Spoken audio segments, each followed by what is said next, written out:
I forget. Did you take your dogs to work with you, Sandee? No, they're not with me today. That's good. You wouldn't want them in here today. That's funny. So, well, good. We've got the doors open at 11:59. We open 11:59 Central Time, which we prefaced because Sandee's coming to us from sunny Florida, so which is good. And we got people coming in and streaming in, which is great.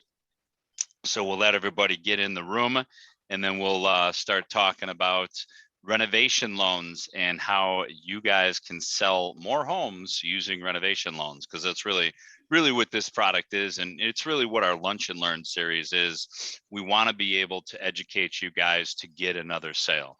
And I think whether you're struggling in this low inventory market or you've got a listing that needs a hug, I think Sandee and I both have answers for you on this. So we're going to let everybody kind of load into the room, but want to just preface a little bit how CrossCountry handles renovation and why Sandee's involved in here.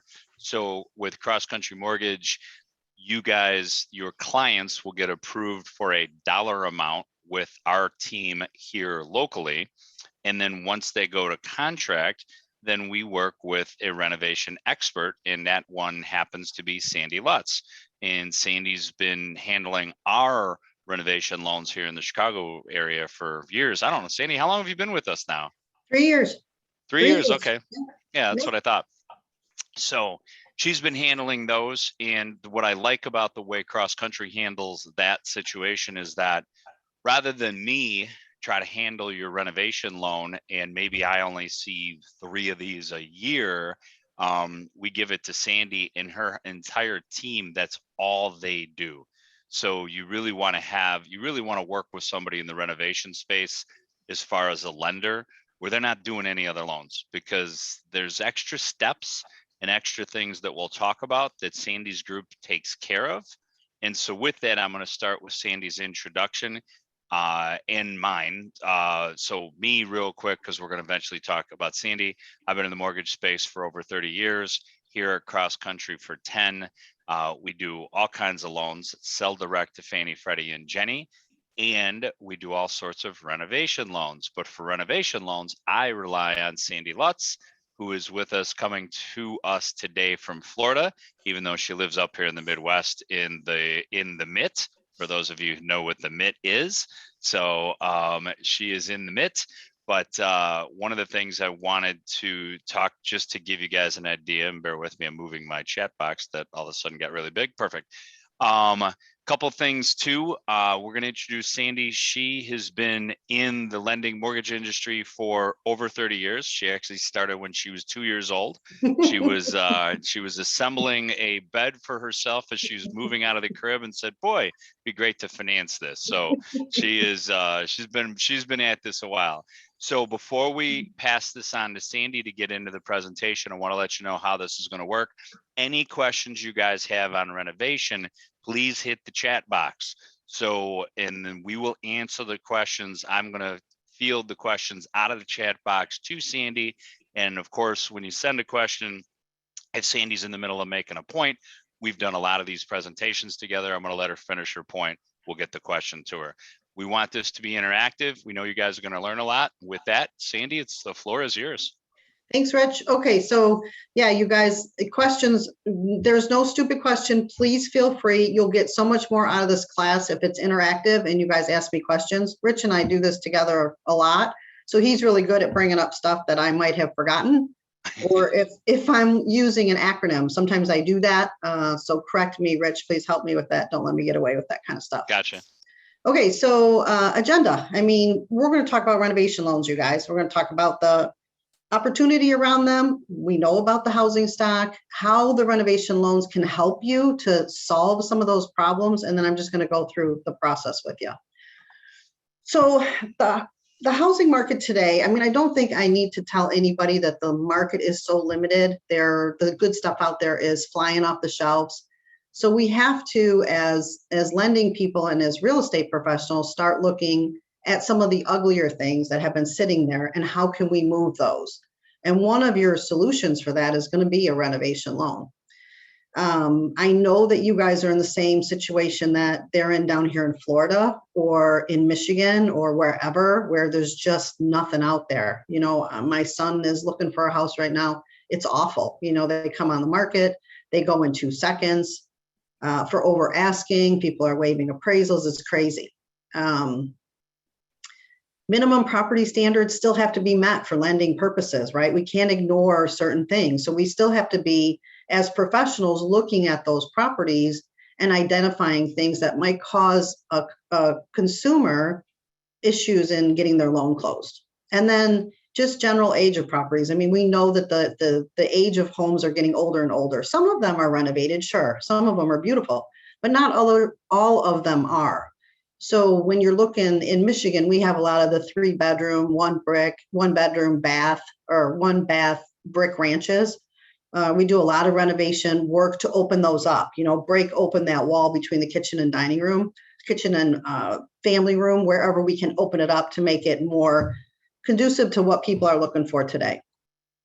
So we also want to think, when we're working with buyers, especially first-time home buyers, setting them up to be successful homeowners for the first 4 or 5 years. You know, so many of our clients are just coming into the market. They only have the 2 nickels that they need to get into the house, right? To make their down payment and get their closing costs, which I don't have to tell any of you guys about closing costs in Chicago. Your title charges are so high, it's crazy to me.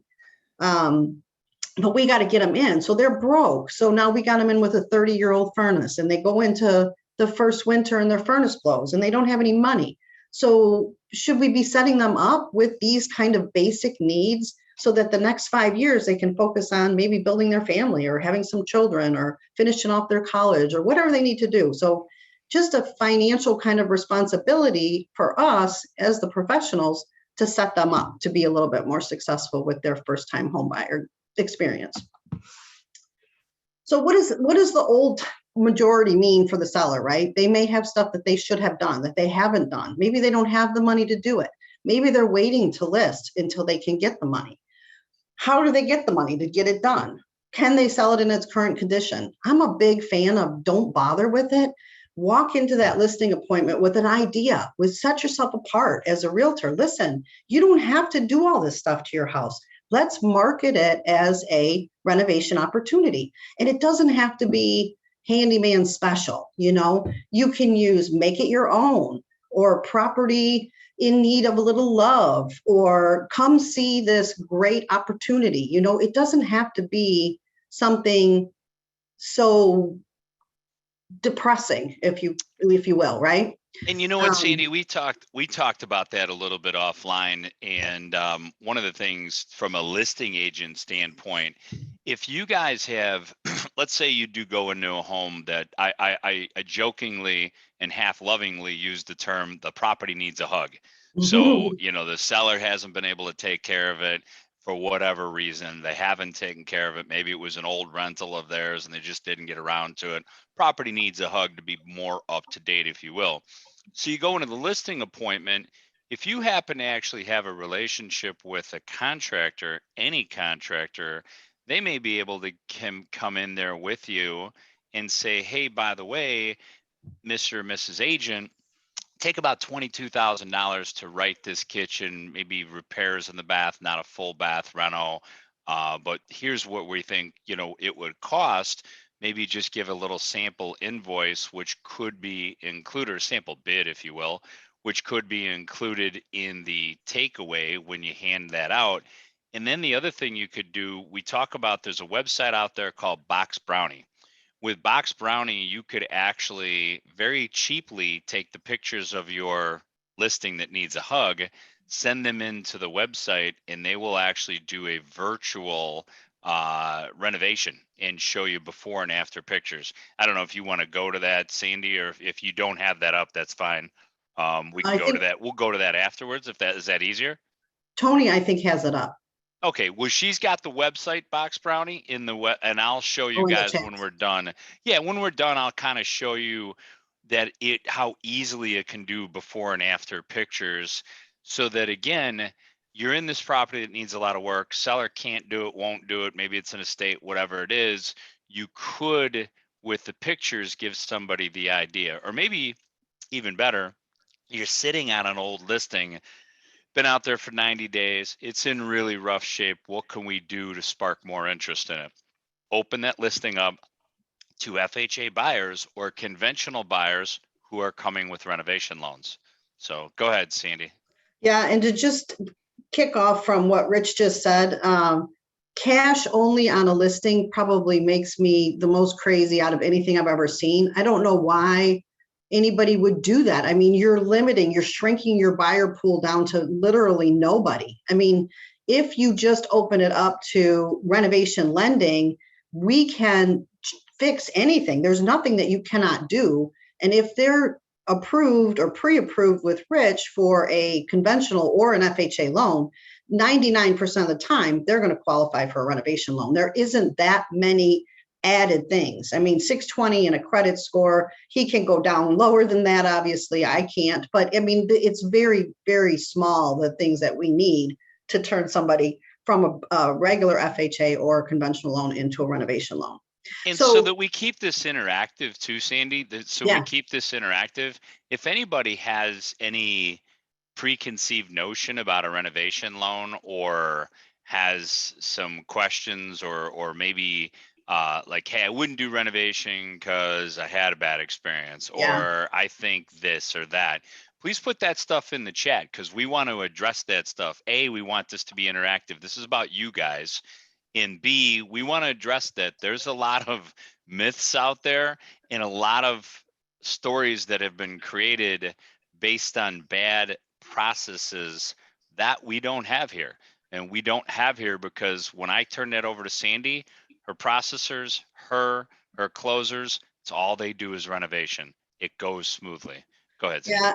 I mean, I think that's a huge part of it. You got to remember, loan officers are commissioned salespeople just as well as you guys are. And even if they've been working with somebody and have them pre-approved, and then all of a sudden they want to do a renovation loan, that loan officer is going to say, sure, I can do it, even though they've never done one before. That's why I think 90% of them go south. There just isn't anybody driving the bus. I mean, you've got to drive the bus. You've got to tell that client what to do. He needs to know what to do, how to do it, where to go to get it. And if you don't work with renovation all the time, you just don't know. You don't know where to send them. So we like to think that we're good at that part of it because we are all dedicated. That is all that we do. And it's all of us, my entire team. Perfect.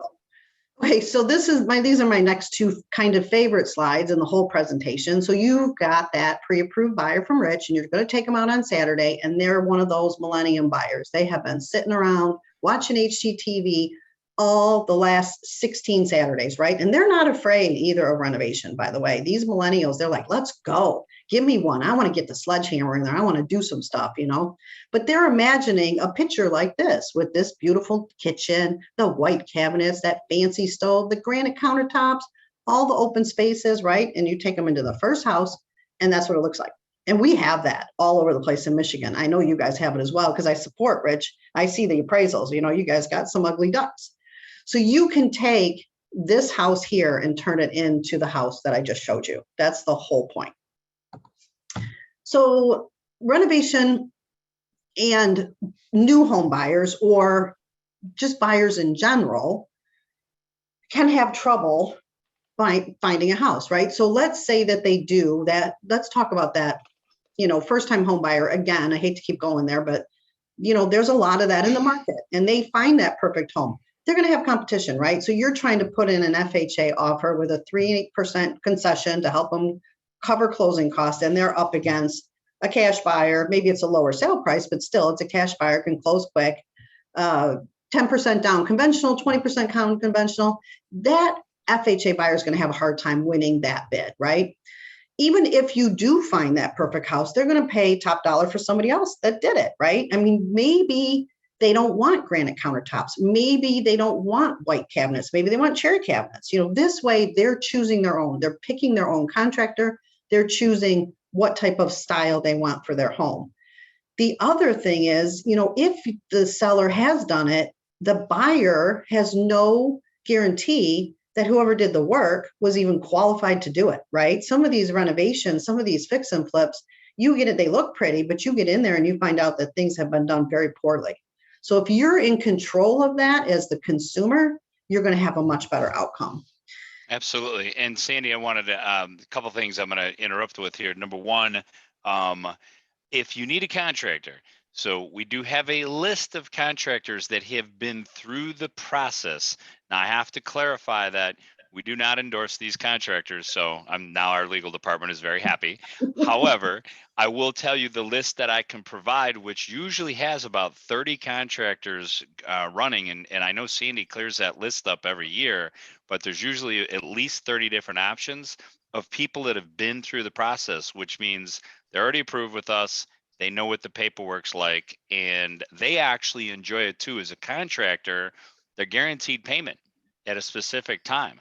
And I know Sandee will tell you that there's contractors that would prefer all their business came this way because it's a very consistent, smooth process to payment. Again, Sandee, I'm going to let you comment that, and then I've got a question that I'm going to get in from Stan. Yeah. So as far as the contractors go, you guys, that could not be any truer. I have been doing renovation for a long, long time, and I don't want to talk about where I've been or whatever, but the last lender that I left, I spent probably 50% of my day trying to get my contractors paid, right? So I was way involved post-closing.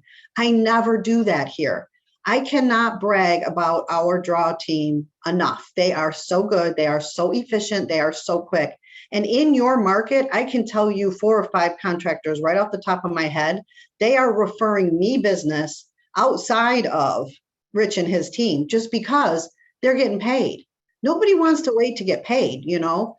So you don't have to worry about that. You shouldn't anyway. Once the house closes, you're on to your next deal. You're not involved with post-closing draws. If you are, there is something desperately wrong. There is no way you should ever be involved with that. Yeah, you guys as realtors get paid when it closes. The work happens afterwards. All right, Sandee, here comes the questions, and we got it. We got a bunch of questions in here, so we are going to give a prize away for some of the questions. So our first question gets prized. But anyway, first question came from John, but his is a little involved. I want to get back to his. Stan, on the other hand, said, are the renovation loans a piggyback on the main FHA conventional, or are they one and the same? It is one big loan, and I don't want to put your question aside. Your question is very important, obviously, but I'm going to go through that in a couple slides down. Okay. You know what? As a matter of fact, give me 1 second. I wanted to go through. John had a bunch of questions, but I think, let me see here. Perfect. He's got some things, but I know we're going to actually cover that. So we're going to actually cover some of the questions that John asked. And if we don't, trust me, I'm going to get to them. Okay. And so here's, Marie does ask a good question that we can touch on is, can a seller use a renovation loan? So I think what she's getting at is, so first of all, you can do a refinance on a renovation loan. However, we do like those loans to stick around for a little while. Otherwise, we get penalized if they don't. So unfortunately, yes, you can do it as a refinance. So somebody that's in there, but ultimately after the work's done, they need to stay in that house for at least about 9 months. So it's really not an ideal product for a seller to use. I would probably recommend getting a line of credit, home equity line of credit, do the work with the home equity line of credit, and then pay it off. So that'd be my recommendation. So, but thank you very much for the question on that. That's from Marie. Thank you, Marie. And okay. So Paul asked about, what about flippers who want to temporarily live in the renovation property? I'm going to leave that one to you, Sandee. So we're not in the short-term lending business, just like Rich just said. And we do have an investment product, and I will talk about that later. But I will tell you that most investors don't want to wait for me for the simple jobs. So when they're just doing paint and carpet, they can get in there, they can do their paint and carpet, they can have it back on the market within 30 days. I can't even close within 30 days, you guys. I'm not going to be quick. That's the first thing. We got to set expectations. I'm not going to be quick when I close. So they don't want to wait for me. However, they do use me for their big projects. When they got to go in and totally gut the whole thing, that's when the investors are coming to us looking for financing. And that's okay. Like Rich said, as long as you're going to stay in that house for the first year or so, we're good with that. We're fine with that. Okay. Okay. And we're gonna get to John's questions, I think, is because I've done the program. John, great questions.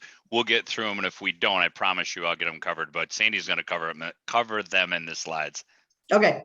Moving on. So here we go. Let's talk about renovation. And John, this is probably going to answer a bunch of your questions right now. So what is a renovation loan? In a nutshell, you guys, it's one big loan to buy the house. Let's put some simple numbers to it. Let's say you're buying the house for $200,000, you needed $50,000 in renovation. You're going to get one big loan for $250,000.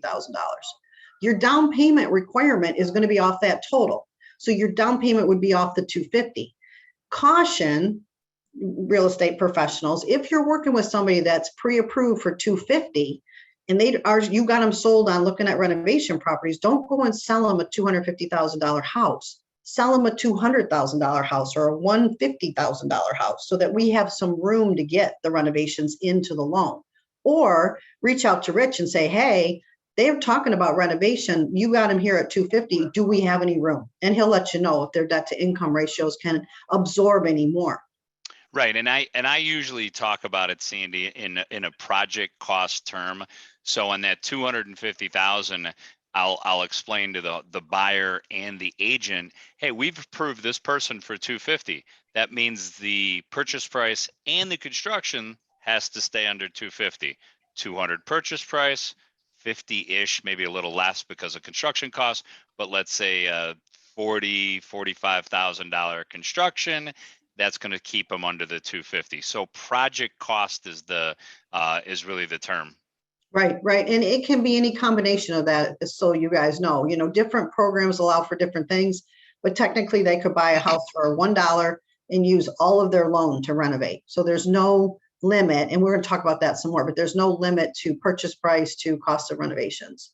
Cool. So they choose their own contractor. I mean, Rich is right. We do validate, we don't approve, but we're going to check on them because people are emotional and they don't. So we're going to check on them, make sure they're good people. And we do keep that list. And Lydia has a question for you, Sandee, which is a perfect segue. So we do vet the contractors. What about the buyer that's the handyman and he wants to do the work? Good question. So yes, we can do self-help. However, they must be qualified. So you're zeroing in. They have to be a contractor. They have to be a plumber. They have to be an electrician. We're not going to let the IT guy from Dell Computer do his own work. He's not qualified. So we would vet him first. We would put him through our validation process. If he passes that, then we ask for an exception. It's gotta make sense, right? If they've been a contractor and they're our client as well, they should have a history of contracting, right? So we're going to see their income and they make money from this. If it's a side job, they do it for their brother, their sister, whatever, we're not going to approve them. But yes, we can look at it on an exception basis. All programs allow for it. So back to our renovation loan, if we go back to this slide. So they choose their own contractor. The contractor gives us a bid. We give that bid to the contractor, to the appraiser. The appraiser is going to value the property as if those renovations were already done. And it does need to support what you're doing. The work is performed post-closing. So we close on that house as is, pay off the seller. The rest of the money is held in what I'll call an escrow account. And that money gets distributed out to the contractor as the work is being done.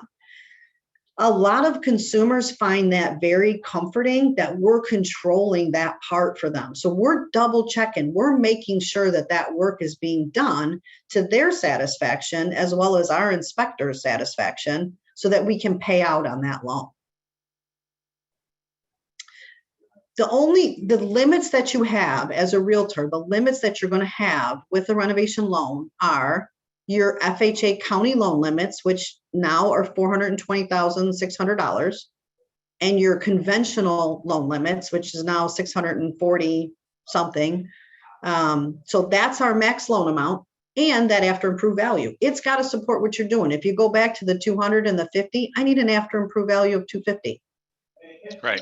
And one thing I wanted to add in here too, we had a couple of the same questions come over from Mary Linda and Marie. And they both basically, can you do an addition, Sandee, under this program? You can, yes, I'm sorry, I wanted to close that door. You can add square footage, you can do an accessory dwelling unit, you can change the unit count. In Chicago, I do a lot of work in the city of your multi-unit properties. You can take a single family and turn it into a 4-unit. You can take a 4-unit and turn it into a single family or anything in between there, as long as zoning supports it. There is really nothing you can't do. Now, like I said, you're limited by that after improved value and county loan limits. You're not going to be able to put up the Taj Mahal in the subdivision, right? It's got to work. So if you're going into a house, we can do foundation work, right? If you're going into a house that has a foundation issue, you're going to list it or you're showing a buyer, whatever, that fixing that foundation is not going to add value to that house. It's just not. People expect that it's going to be a solid foundation.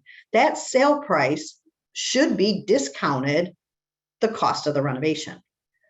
And if the seller isn't on board for that, it's not worth your time because you're never going to sell it, or he's going to take a cash buyer and take a huge cut in it because they're not going to pay for something that doesn't add value. Talking about another house that's dated, that just needs new kitchen, new bathrooms, new flooring, new windows, that is going to add value. You're going to see a lot of value add for that. So it depends upon what they're doing as to where the appraiser is going to see the value for post-closing. Are we good on that? Any other questions? Yep. No, we got a couple other things, but I'm gonna get them in as we're going through this. I know you can go to the next slide if you're done with this one. And then, so one of the other questions which I'll answer is Elsa had asked, does the fact that they're going renovation impact the rate? I would say yes. Yep. The rates here are going to be a little bit higher. Ultimately, the reason for that, Sandee, is? Because it's more risk. The lender is lending on something that doesn't exist. Whenever there's more risk or add to a program, the lender is going to charge more. Lower credit scores, less down payments. We're the same way. We're lending on something that doesn't exist. You're going to pay a premium. It's usually about a half a point. You're still not going to get that money any cheaper. Credit cards, home equities. You can't even do a home equity, remember, because you have no equity, right? If you're buying it as is. Right. Right. Yeah, you guys are talking about the ability to put 3.5% down and put $50,000 into a house that at the time of closing is not worth $50,000.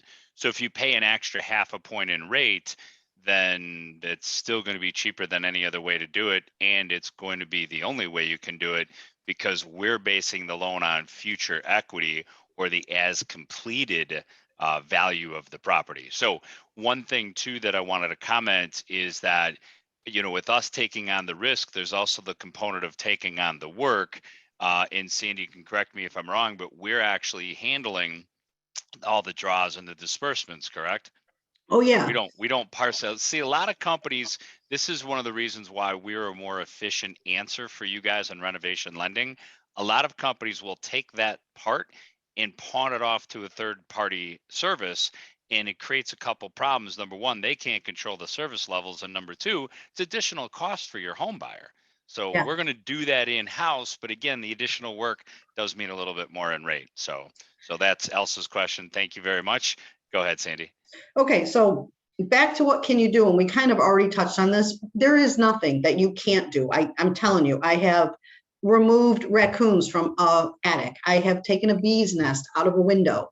Kitchens, baths, flooring, exterior, lead-based paint, mold, asbestos, wells, septics. There is nothing that you cannot incorporate into your renovation loan. Structural issues.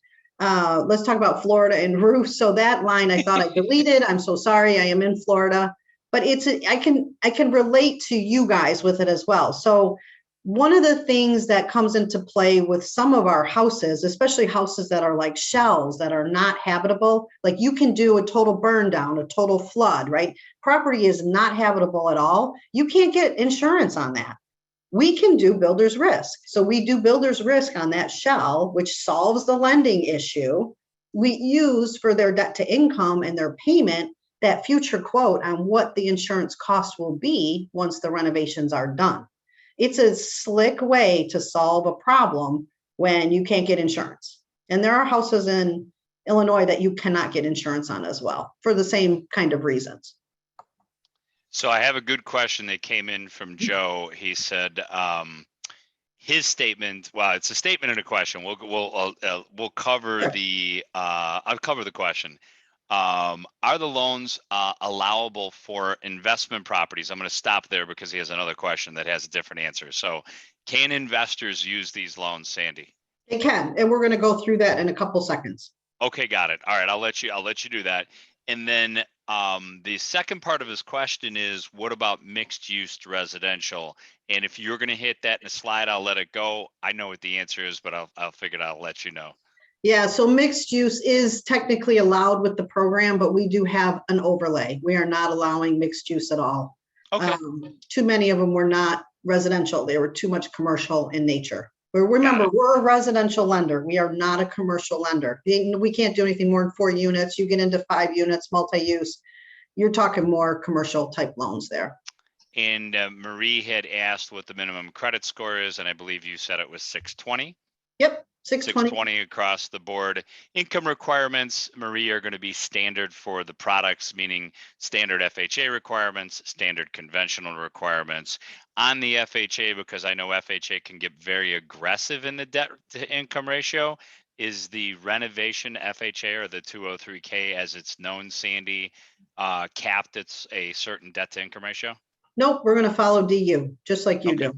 DU is the automated underwriting system. If it's approved eligible, we're good. We do not downgrade and manually underwrite renovation loans. Rich can do that on regular move-in ready properties. We don't do it with renovation. But if you know that from the beginning, right? So he doesn't have that approved eligible, or he brings me in and I don't have that approved eligible. We just tell the buyer right then, hey, you're going to have to find something move-in ready. That's a simple, you don't want to be knee deep into it and find out, right? We'd rather find out in the beginning. So what can you do? Electrical, plumbing, HVAC, we can add square footage, right? You can add on a bathroom, a bedroom, you can go up, you can go out. We're doing a ton of work for people that just are not going to move because they can't find anything. So they're taking their home, they're doing a renovation refi, doubling their square footage, whatever they want to do. You can change the unit count. I talked about that. For multi-unit properties, you guys, 1 to 4 unit FHA, you can still do 3.5% down. And that's true for renovation as well. So the majority of the multi-units we do are 3.5. Or FHA, when you flip to conventional, that down payment gets substantial. On a 2 unit, it's 15%. On a 3 to 4 unit, it's 25%. So most folks that are buying those multi-units are doing 3.5% down FHA. And these are all owner occupied, which Sandee's talking about. FHA is an owner occupied program. There's no non-owner anyway, but on the conventional for the renovation, it's all owner occupied. Right. Yep. And we talked about limited by the county loan limits and that after improved value. If you keep that in your head, you'll be fine. You know, that you just, as a realtor, what we would come to you for, and we do come to you guys once we get that bid. Hey, you know, Mr. Realtor or Mrs. Realtor, could you just take a quick look for me and let me know that there's some properties out there that are going to support this? Because I can tell you how the phone call goes, right? My initial phone call with every client. Okay, I'm going to do a new kitchen, a new bathroom, new floors, new walls. I'm going to put in windows and a roof. Okay, great. Wow. Well, how much do you think that's going to cost you? 20 grand. You and I both know it's not going to be 20 grand. So by the time we get that bid in, we may come back to you, especially when it's double and triple what the client anticipated originally. Hey, just do a quick CMA for me. Just let me know that there's some properties out there before I start getting an appraisal and wasting this kid's money. Okay, that's one of the things you guys can do to help us for sure. Okay, so refinance. I know you guys don't make any money on refinances, but I just want to talk about this situation for a second because it resonates with you. So as realtors, I feel like you guys are the go-all. They're coming to you guys for everything. You know, I have an issue with my title. I have an issue with my attorney. What school district do my kids go to? Where do I get this? How do I do this? Right? You guys have to wear so many different hats as realtors. So you have to be an expert in so many things. So let's say you were working with Joe and Bob, homeowner who bought this 3-bedroom house, and you knew that they went in there with a 5% down, and you knew that post-closing they were going to rip their kitchen out. Bob and Joe wanted to do it themselves, you know, because the lender wouldn't let them because they weren't qualified. So they ripped out their kitchen. Well, they ran into major plumbing issues and major electrical issues. Now they're out of money. Now they've called you because you're their go-to person, right? Hey, what do? I don't have a kitchen. you know you can't get a loan on that house, right? Hey, call my buddy Rich over at CrossCountry. He'll hook you up with a renovation loan. We can lend on that house. Again, you're going to be the hero. Or think about that person that you did sell that ugly duckling house to, right? So they move in, the dumpster pulls up, the contractors show up, work starts, right? There's all kinds of activities. What do the neighbors do? They walk their way on over. Hey, what are you doing? How did you do this? Well, my realtor fixed me up with this renovation loan. Now you're creating referrals within the neighborhood, right? Or how about, hey, you guys, once your renovations are done, would you share your before and after pictures for me? Could I use them on social media to help build my renovation business? There's a lot of ways you could take this and kind of specialize in it and become a renovation specialist. I mean, I know I love it. I've been doing it for a long time. You know, the before and afters have got to be the best part of the job. So that's my refinance. You can do it as a refinance. I'm not cash out, you guys. So remember, I'm going to 95% of the after improved value. Let's sink that in, right? Cash out, you can only go to 80% of the current value. With the renovation loan, I'm going to 95% of the future value. Yeah, and that's on a conventional loan, correct? Correct. And There you you know, go. FHA, 98.75%.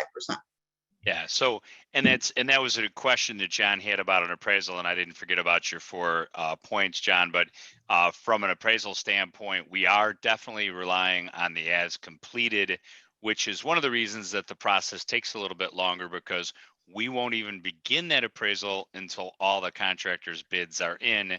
And if anybody's worked with contractors, we know sometimes they're not the fastest people in the world. So fortunately, we have a list, and Sandee's going to send me an updated list of Chicago contractors.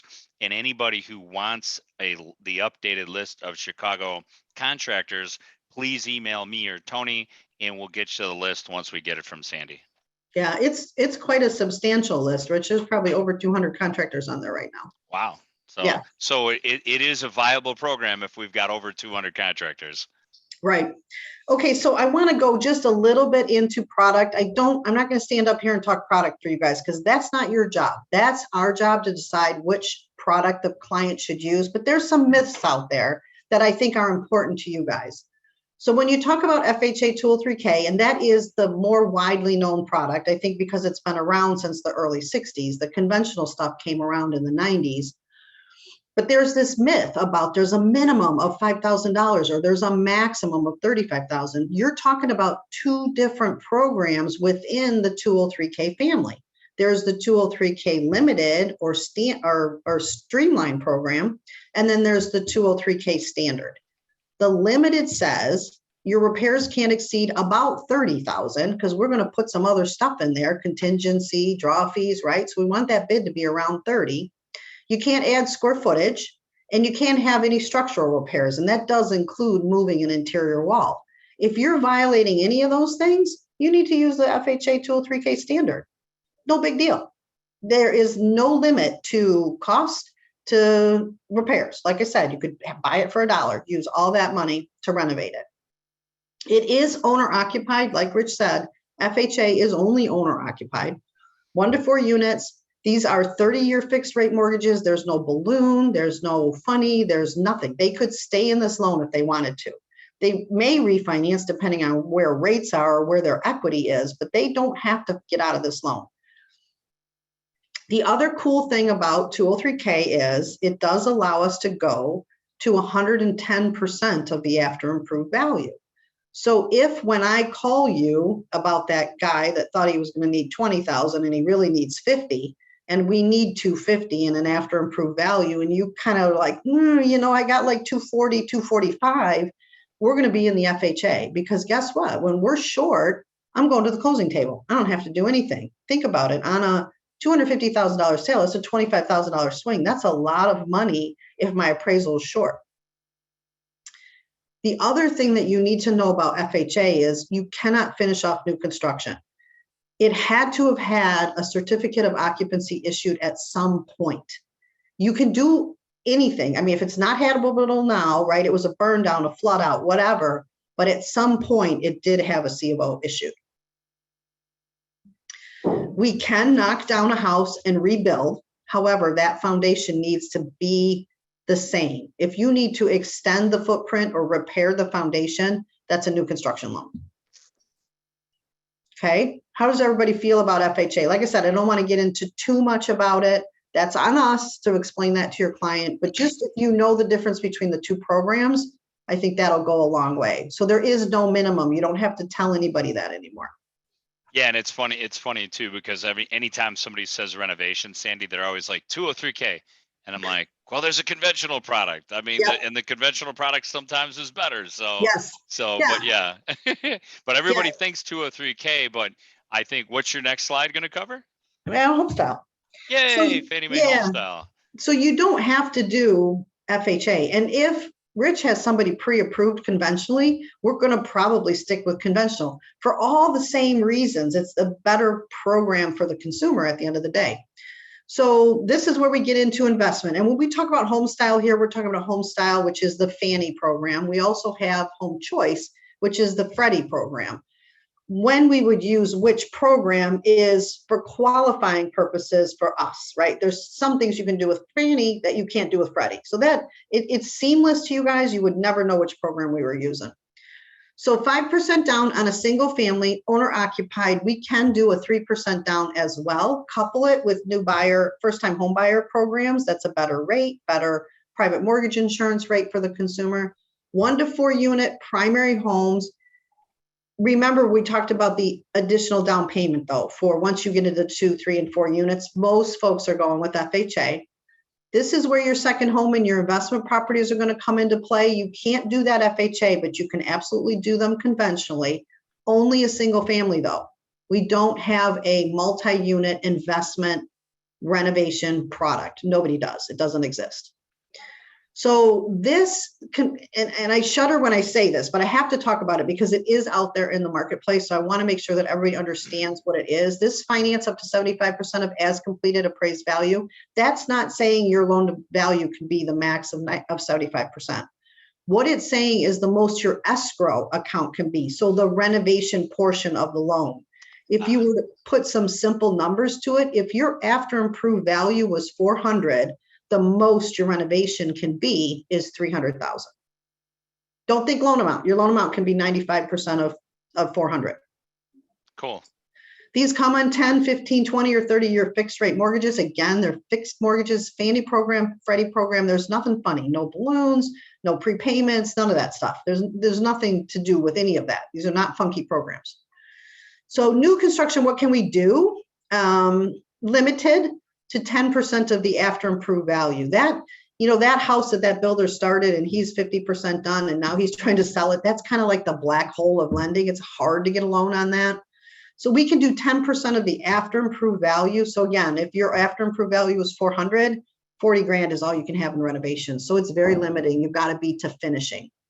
You can So do Sandee, let me, and I may have given John some bad advice on there. So he had asked a question and I made an assumption on something. So, which is why we have you in here, thank God. So assumed certificate, his question was assumed certificate of occupancy was issued, I believe, is what he was trying to say, for an older long-term properties where one was never or was ever requested or issued. So are we assuming, so what he's saying is, I think what he's saying is, so we got an 80-year-old home. The assumption is there was a certificate of occupancy issued. So we're just assuming that it was, since somebody lived there for 80 years, correct? Absolutely. Yeah. Okay. You're not going to have trouble with that. I mean, if they can go back in public records and figure out that it was issued or it's an 80-year-old home, you're not going to have a problem there. It's like this new construction where's the C of O? Can we do anything with it? It's tough. So so if we have, like you said, if the builder came to, they finished 50% of the property, but never had a certificate of an occupancy, we're not able to come in and finish that last 50%. Okay. That kind of went along the lines with my answer, but I have a better understanding of his question too. So, right. And your new construction draw team won't touch that either. Got it. Oh, nice. Okay. Yeah, we do have a one-time close, but you're right. They wouldn't touch that. That I knew.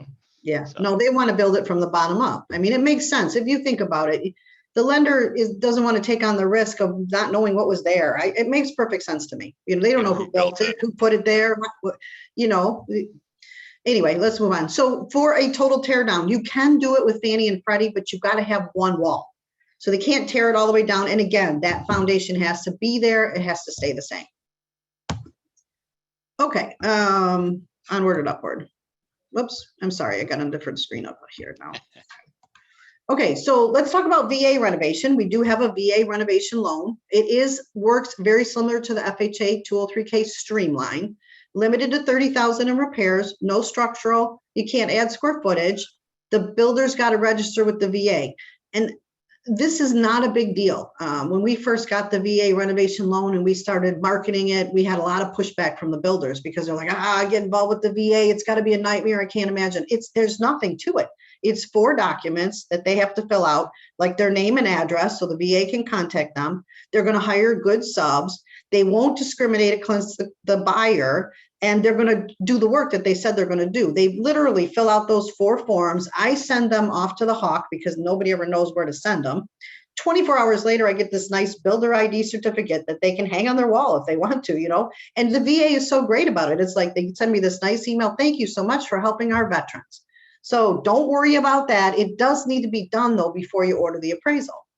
And then post-closing, the builder only has 60 days to complete the repairs. That's why it's limited to 30 grand. If we let them do 100 grand, it wouldn't be done. So Sandee, I do have a question to segue on that since you're towards the tail end of that. How much, so obviously this is now a per product question on the VA, obviously 60 days to finish. How much time are they given to finish on an FHA or conventional? Great question. So FHA says 6 months, right? Post-closing. However, you can get extensions for up to 12. And I'm sure most people are in their extensions right now. Fannie and Freddie just changed it, just came out in a bulletin, 15 months. And that's just because, they know that these builders are so backed up. So we would probably say 12, right? Because we want to give them that limit because 15 is 15. They mean done in 15, not, we can wait until 15 and we can start. So we would probably send out, you need to be done in 12, knowing that we had that cushion to push them to get it done by 15. So a year for FHA, 15 for conventional. Thank you, Marie, for the question. Go ahead, Sandee. Contractor requirements. Let's talk about this just for a second because this is super important to you guys. We validate, we don't approve. Nobody approves. Nobody approves. There is no list. Yes, you can Google FHA 203K contractors, and you're going to get this list of all these folks that are 203 approved. They're not. I mean, think about the liability for FHA or HUD. They would never approve a contractor. That client could come back to them post-closing and say, you told me to use this guy. You said he was approved. That's why we don't. And as a realtor, you shouldn't either. Like you give out 3 homeowners or home inspectors. If you're going to give out contractors, I would give out 3 as well. Hey, I'm not backing any of these guys, but I know them, Licensed liability insurance is a must in Chicago. Your contractors are licensed. There are different levels of licensing, but they're all licensed. There's no getting around that. We look for a 2-year history. We want them to have been in business for at least 2 years. No bad reviews on Better Business Bureau. And we're going to take that one step further by checking public records for liens or judgments. We want the money going into the house, not into something they're dealing with that's old. And I talk to my clients about this a lot. Choose wisely. I mean, you don't want to switch your contractor out post-closing. Yes, you can do it. Yes, they fall off the face of the earth. Sometimes you have to do it, but it is a painful process. Work has to stop. We have to make sure that we don't owe that other contractor any money. And then we got to validate the new guy before work could start again. So it's painful. And I don't like my customers to do that. Just basic, if you call them and they don't show up, that's not a good sign. If they don't return your phone call, that's not a good sign. I tell my lady clients, if you get that intuition, like, I just don't like him, don't use him, find somebody else. I mean, I'm happy to share my list with anybody. I mean, I would personally talk to them about who I've dealt with personally and who I know, who I like, but that's not me referring. That's just, hey, I have really good reviews on this person. I know the post-closing work of this guy looks really good. I'm happy to do that. But I'm not going to refer, and you guys shouldn't either. So a HUD consultant, what is a HUD consultant? Has anybody ever heard of a HUD consultant? You need them on FHA standards. You need them on the bigger stuff for Fannie and Freddie. It's like a third party. He's going to go to the house. He's going to walk it with the buyer. He's going to tell the buyer what they need to do for minimum lending standards. I mean, I'm not a contractor, so I'm not a consultant. Even if I was to walk a property with somebody, yeah, I could probably tell them what they had to do, but I'm not validated or approved by FHA to act in this role. HUD consultants are. They are actually approved by FHA HUD to be in this role. So he would. Go ahead and say no. When you finish, I have a good question for you. Go ahead. So he'll tell the buyer, okay, you guys have to do this. You know, for an FHA, you're missing GFCI plugs. You need a smoke detector. You're missing a handrail. You've got some peeling paint around the windows, right? This is what you have to do for minimum lending standards.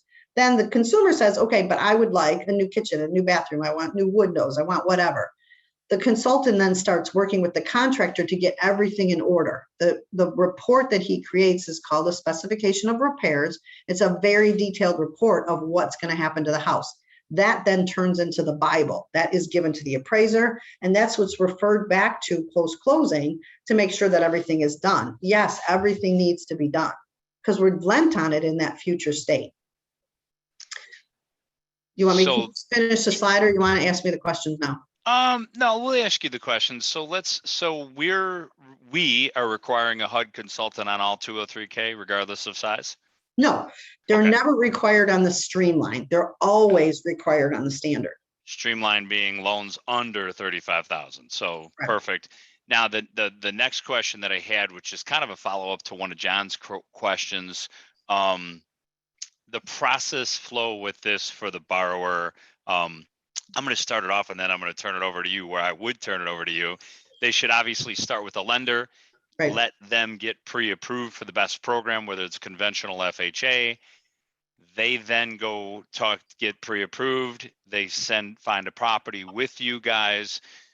At that point, they know they want to do some work. They know they have an idea that the work and the property is under their limit with us. At the point that they go to contract, I'm then turning that over to Sandee. And then what should the borrower, I mean, they're going to find contractors. I'm going to let you take care of the rest of that flow. Right. So, I mean, yes, all of what he just said is true. There are certain times, though, when you may have somebody that has not applied yet. Say they're pre-approved with a different lender and they find a house that they want to do renovation on, but that lender doesn't offer it. Maybe they just want information. Maybe they just want to have a phone call with somebody. You get a hold of Rich. Rich will hook me up with that client. I'm happy to talk to anybody at any point about renovation. They don't have to formally have applied with us. I don't want you to think that they have to do that. And then if they decide they want to move forward, then we'll go ahead and let Rich take the application. I mean, some people are going to talk to me and they're going to say, oh, hell no, I don't want nothing to do with that. I don't want to do that. I need to find a move-in ready house. I'm not going to sugarcoat it. You know, I'm going to explain what they need to do, you know? So Sandee, so they went to contract, they want to go renovation. Yep. I'm handing, I've just referred it to you. What's their next? Take us through the steps so that the agent knows what the borrower's needs to be doing at that point. So at that point, we're going to get on the phone with the buyer and we're going to walk them through what they need to do. Their first step is going to be get a contractor out there, get a consultant out there, depending on their size and scope of work. If we're doing a streamline or a limited and they're not going to need a consultant, we would tell them to move forward with their home inspection and get their contractor out there as soon as possible. If they don't have somebody in mind, we're going to give them our list. We're going to direct them to family and friends. We're going to direct them back to you. Get the contractor out there within the first 15 days or so, right? I need that bid. If I can order the appraisal, I need it to order the appraisal. Once I order the appraisal, I'm still another 35 to 40 days to close. So if you've got a 60-day contract, within that first 15 to 20 days, I need that bid. If there's anything that you can do as their realtor, it's help them with that, because sometimes they just don't know where to go. Yep. Okay. So the appraisal comes back, we go back into underwriting, we got to review the collateral to make sure that it works. Then we're going to start prepping that client for closing. Perfect. That's that. I think that helped with John's question on the timing and maybe some of the confusion. Really, there shouldn't be confusion because you've got experts at our level here taking care of the loan, and then you've got Sandee and her team helping them literally holding their hand through the contracting piece and through the actual closing of the loan. So yeah, it's perfect. we're pretty automated with a lot of templates that we use throughout the process to get out to the client. So like in the beginning, when we're sending out the contractor validation packet, if they're going to use their own client or their own contractor, we're sending them a loan summary so they see what their loan is going to look like. We send them a meet my team because there's more than just me that's going to be working on their loan. So all of these things we can be copying the realtor on as well. And then the updates that we do so that you know where we're at and what we're waiting on. We got to be careful with personal information. Obviously, we can't be relaying any of that to you as their realtor, but all of the renovation stuff you guys can be involved in. And we like to have you guys involved. We like your help because you guys get the urgency. Sometimes buyers just don't get it. It's like, oh, you needed a pay stub? Okay, I'll give you one from last May. No, I need a current pay stub, and we struggle with those kind of things. And as you're going through the slides, and I know we're kind of coming up on 1 o'clock, I want to make really one important point on this program. If you guys, we talked about in the beginning of this, we talked about this lack of inventory issue.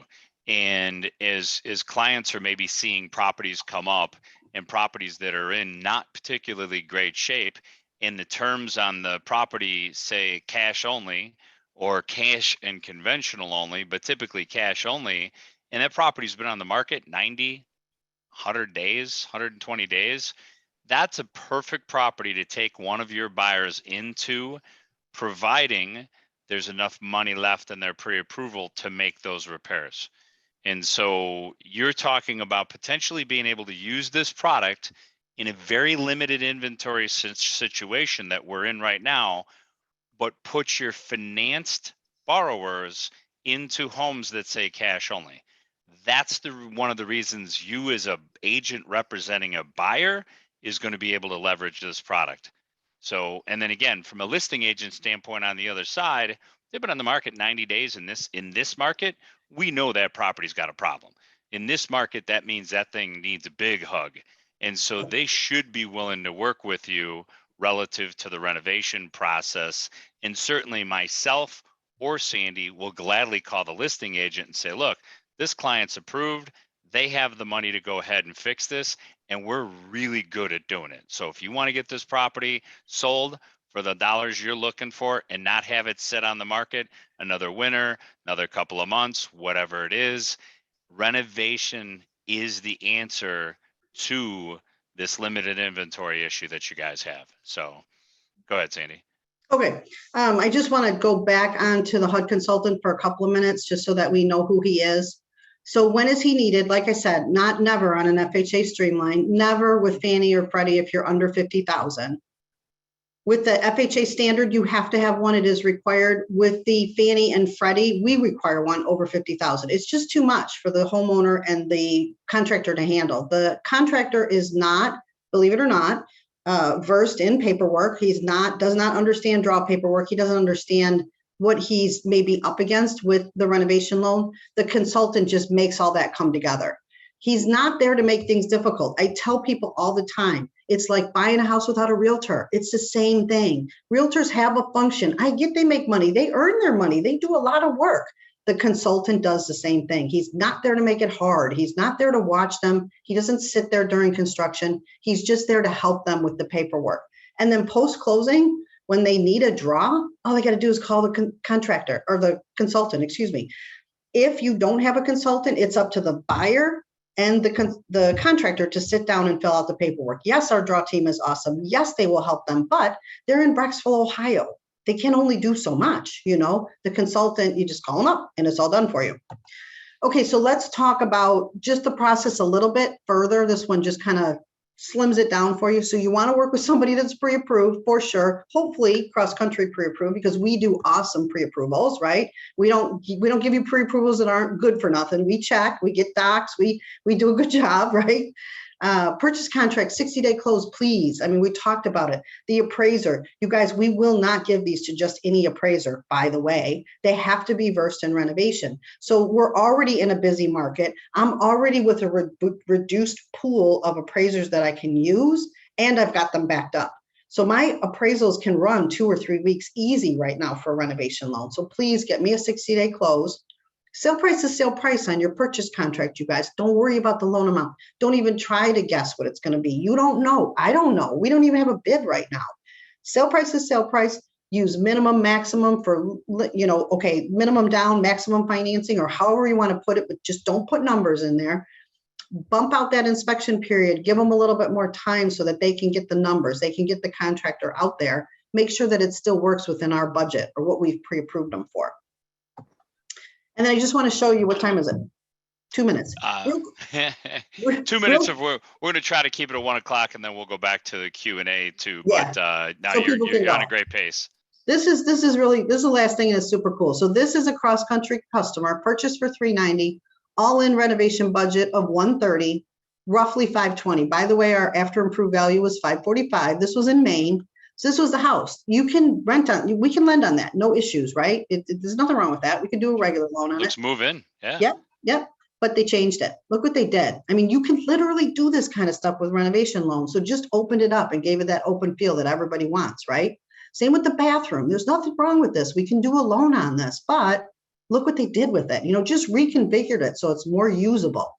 And then this was what started the conversation. Obviously, you can't lend on that fence. That's a health and safety issue. A baby could fall through there. So that's what started the conversation about a renovation loan. And then they decided to do more than just the fence.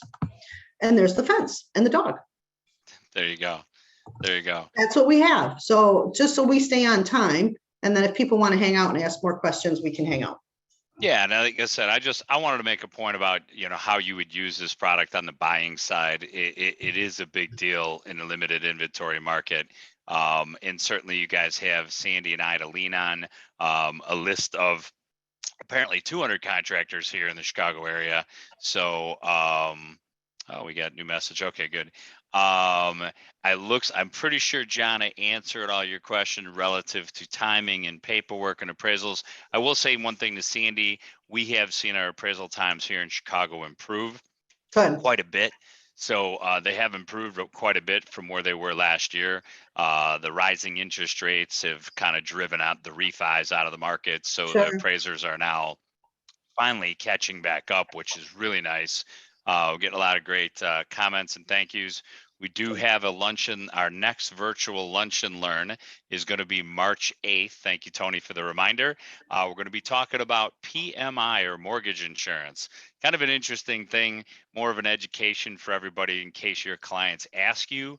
Everybody thinks it's insurance for them and, what is it? So she did put the link in there as far as that's concerned.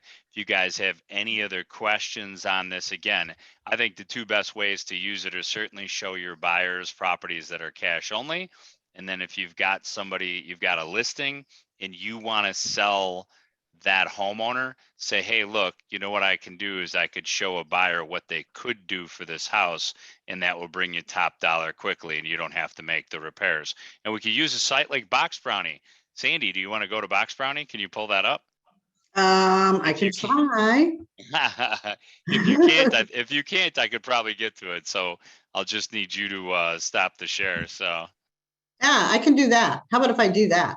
Yeah, that's fine. That's fine. Stop the share and we'll show you guys Box Brownie, and let me know when there we go. Cool.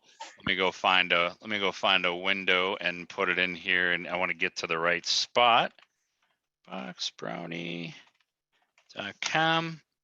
And I think when I talked to last time we gave this presentation with Box Brownie, there was somebody said that they had used the virtual renovation piece and it was pretty reasonable. It's under 100. So let me do a quick screen share and let's do that. And there you have it. So what you guys see is they're literally taking your before pictures and they're creating this after picture. So they're showing the painting on the ceilings, the painting on the walls, the cleanup from the brown to the gray. And you can do this, it says $24 to $176. I think the agents that I talked to about this a year or two ago, so they were averaging about $60 or $70. So not a huge expense. Maybe if you're getting a contractor involved in creating the bid, maybe he'll pop for it because maybe it's advertising for him to get a project like this. So but this is boxbrownie.com. You go over here to virtual renovation. Oh, do we have a couple? Here we go. So you can, I knew there was a couple other examples in here. Holy cow. What was that? That's interesting. So the before and after, so they totally changed that. So I don't know, some people might like the before. So Oof. depends. Some people might like the before, but yeah, here's a nice closet. Here's a nice closet renovation that somebody had. Perfect. Yeah, there's a lot of cool things you could do with this site relative to, yeah, they obviously opened up the wall. They got rid of, obviously, a lot of the oaks and browns are not necessarily in vogue these days. That one's kind of obvious. Oh, there you go. That's kind of a cool renovation for that space too. So Box Brownie, at least I think we know that sometimes buyers have an issue envisioning something. So yeah, that would be good. So Sandee, I wanted to thank you again. I don't think we got any questions in here. I want to thank you again for joining us from Florida. We do appreciate that. Michigan misses you, so I know you'll be back there eventually. Soon. Yeah, there you go. So guys, thank you very much for joining us. Again, we've got our next virtual lunch and learn March 8th. And have yourself a great one. Let us know if you have any buyers that might need some of these solutions. We're here for you. Thanks, guys. Have a great day. Thanks, you guys. Bye, everybody. Bye-bye.